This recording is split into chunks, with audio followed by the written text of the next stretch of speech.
দীর্ঘ ২৮ বছর পর ফুটবল বিশ্বকাপে ফিরেছে নরওয়ে। প্রত্যাবর্তনকে স্মরণীয় করতে খেলোয়াড়দের সর্বোচ্চ সহযোগিতার চেষ্টায় নরওয়েজিয়ান ফুটবল ফেডারেশন। এ লক্ষ্যে যুক্তরাষ্ট্রে খাবারের বিশাল চালান পাঠিয়েছে সংস্থাটি। বিশ্বকাপের সময়টায় দলের খেলোয়াড়দের জন্য ফেডারেশন ১,০০০ কেজিরও বেশি খাবার পাঠিয়েছে।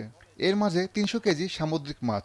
উত্তর ক্যারোলাইনার গ্রিনসবরোতে নরওয়ে দলীয় ক্যাম্পে পাঠানো খাদ্য সামগ্রীর মধ্যে রয়েছে নরওয়েজিয়ান রেডফিশ, স্যামন, মাউন্টেন ট্রাউট এবং হ্যালিবাট।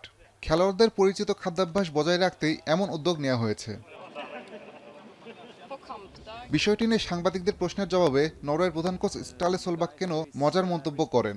দলের খাবারের ব্যবস্থাপনা নিয়ে সন্তুষ্ট তিনি। I don't think the food will be the problem. The players have all the best food they can have to prepare on the pitch. If the salmon is still there in 3 weeks' time, I don't know.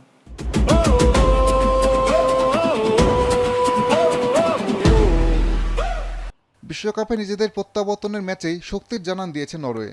বোস্টনে অনুষ্ঠিত ম্যাচে ইরাককে ৪-১ গোলে হারিয়ে দারুণ সূচনা করেছে তারা। অনেকের চোখেই এবারের আসরের ডার্ক হর্স নরওয়ে। গ্রুপ পর্বে তাদের সামনে এখন আরও কঠিন পরীক্ষা।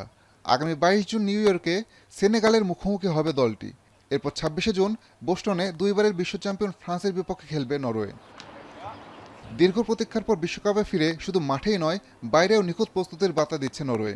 এখন দেখার বিষয় নিজেদের খাবারের এই বিশেষ আয়োজন হাল্যান্ডদের কতদূর এগিয়ে নিতে পারে। আসাদুজ্জামান লিটন, এখন।